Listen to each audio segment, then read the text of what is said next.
Hi hello ಎಲ್ಲರಿಗೂ ನಮಸ್ಕಾರ. Ma'am story ಚಾನಲ್ಗೆ ಸ್ವಾಗತ. ಇವತ್ತಿನ ವಿಡಿಯೋದಲ್ಲಿ ಹೋಟೆಲ್ ಶೈಲಿಯಲ್ಲಿ ಫ್ರೈಡ್ ರೈಸ್ ಹೇಗೆ ಮಾಡೋದು ಅಂತ ನೋಡ್ಕೊಬರೋಣ ಬನ್ನಿ. ವೆಜ್ ಫ್ರೈಡ್ ರೈಸ್ ಮಾಡ್ತಿರೋದು, ತುಂಬ ಟೇಸ್ಟಿ ಮತ್ತು ಸಿಂಪಲ್. ಕ್ಯಾಬೇಜ್ ಒಂದು ಅರ್ಧ ಈ ರೀತಿ ಕಟ್ ಮಾಡ್ಕೊಂಡು ಇಟ್ಕೊಂಡಿದ್ದೀನಿ. ಮತ್ತು ಕ್ಯಾರೆಟ್ ಕೂಡ ಅರ್ಧ ಉದ್ದುದ, ಬೀನ್ಸ್ ಒಂದು 5ರಿಂದ 6, ಬೆಳ್ಳುಳ್ಳಿ ಈ ಥರ ಚಿಕ್ಕದಾಗಿ ಕಟ್ ಮಾಡ್ಕೊಂಡಿದ್ದೀನಿ, ಈರುಳ್ಳಿ ಒಂದು ಸಣ್ಣದಾಗಿ ಹಚ್ಚಿಕೊಂಡಿದ್ದೀನಿ, ಕೊತ್ತಂಬರಿ ಸ್ವಲ್ಪ. ಎಣ್ಣೆ ಕಾಯಕ್ಕೆ ಇಕ್ಕಿದ್ದೀನಿ. ಒಂದು 4 ಸ್ಪೂನಷ್ಟು ಆಯಿಲ್ನ ಆ್ಯಡ್ ಮಾಡ್ಕೊಂಡಿದ್ದೀನಿ. ಬೆಳ್ಳುಳ್ಳಿ ಹಾಕ್ಕೊತಿದ್ದೀನಿ. ನೀವು ಬೇಕಾದರೆ ಜಿಂಜರ್ ಕೂಡ ಆ್ಯಡ್ ಮಾಡ್ಕೊಬೋದು. ನಾನು ಜಿಂಜರ್ ಇಲ್ಲಿ ಸ್ಕಿಪ್ ಮಾಡ್ತಿದ್ದೀನಿ.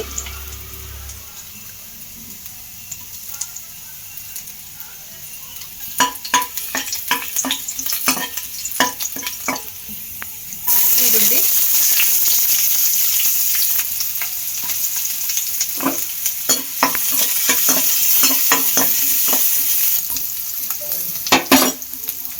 ಇದಕ್ಕೆ ಎಲ್ಲ ತರಕಾರಿಗಳನ್ನ ಆ್ಯಡ್ ಮಾಡ್ಕೊಳ್ಳೋಣ. ಕ್ಯಾಪ್ಸಿಕಮ್ ಕೂಡ ಆ್ಯಡ್ ಮಾಡ್ಕೊಬೋದು ನೀವು. ನಾನಿಲ್ಲಿ ಕ್ಯಾಪ್ಸಿಕಮ್ ಕೂಡ ಆ್ಯಡ್ ಮಾಡ್ಕೊತಿಲ್ಲ.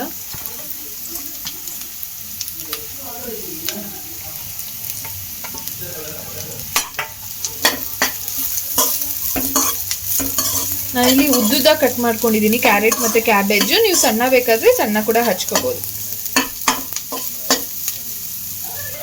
ಉಪ್ಪು ರುಚಿಗೆ ತಕ್ಕಷ್ಟು ನೋಡ್ಕೊಂಡು ಹಾಕೊಳ್ಳಿ. ಫೈನ್ ಮಿಕ್ಸ್ ಮಾಡೋಣ. ಒಂದು 2 to 3 ಮಿನಿಟ್ಸ್ ಹೀಗೆ ಬಿಡೋಣ.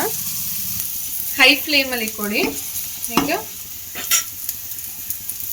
ರೈಸ್ನ ಆ್ಯಡ್ ಮಾಡ್ಕೊತಿದ್ದೀನಿ. ನಾನಿಲ್ಲಿ ಇಬ್ಬರಿಗೆ ಮಾಡ್ತಿದ್ದೀನಿ. ನೀವು ನೋಡ್ಕೊಂಡು ಎಷ್ಟು ರೈಸ್ ಬೇಕು, ತರಕಾರಿ ಎಷ್ಟು ಬೇಕಂತ ನೋಡ್ಕೊಂಡು ಹಾಕ್ಕೊಳ್ಳಿ. ಎಷ್ಟು ಜನಕ್ಕೆ ಬೇಕು ಅಷ್ಟು ಜನಕ್ಕೆ. ಇದಕ್ಕೆ ಪೆಪ್ಪರ್ ಹಾಕೋತಿದ್ದೀನಿ. ನಾನಿಲ್ಲಿ 1/2 ಟೇಬಲ್ ಸ್ಪೂನ್ ಅಷ್ಟು ಪೆಪ್ಪರ್ನ ಆ್ಯಡ್ ಮಾಡ್ಕೊಂಡಿದ್ದೀನಿ. ನೀವು ನೋಡಿಕೊಂಡು ಖಾರಕ್ಕೆ ಎಷ್ಟು ಬೇಕಷ್ಟು ಹಾಕೋದು.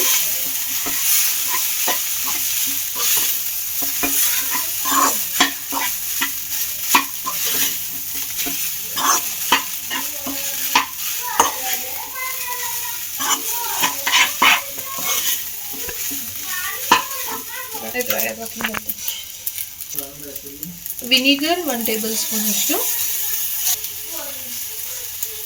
ಸೋಯಾ ಸಾಸ್ ಒಂದು 1/2 ಟೇಬಲ್ ಸ್ಪೂನ್ ಅಷ್ಟು. ಹೈ ಫ್ಲೇಮಲ್ಲಿ ಇಟ್ಕೊಂಡಿರ್ತೀರ ಅಲ್ವಾ, ಚೆನ್ನಾಗಿ ಫ್ರೈ ಮಾಡಿ.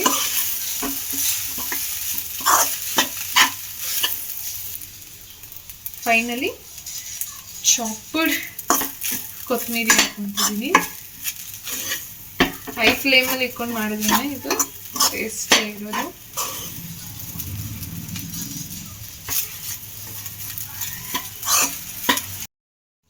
ವೆಜ್ ಫ್ರೈಡ್ ರೈಸ್ ರೆಡಿ ಆಗಿದೆ. ಟ್ರೈ ಮಾಡಿ ನೋಡಿ, ತುಂಬ ಟೇಸ್ಟಿಯಾಗಿರುತ್ತೆ. ಯಾರೆಲ್ಲ ಇನ್ನೂ ನನ್ನ ಚಾನಲ್ನ ಸಬ್ಸ್ಕ್ರೈಬ್ ಮಾಡ್ಕೊಂಡಿಲ್ಲ, ದಯವಿಟ್ಟು ಸಬ್ಸ್ಕ್ರೈಬ್ ಮಾಡ್ಕೊಳ್ಳಿ. ಪಕ್ಕದಲ್ಲಿರುವಂತಹ ಬೆಲ್ ಐಕಾನ್ನ ಪ್ರೆಸ್ ಮಾಡಿ. Thank you. Keep watching.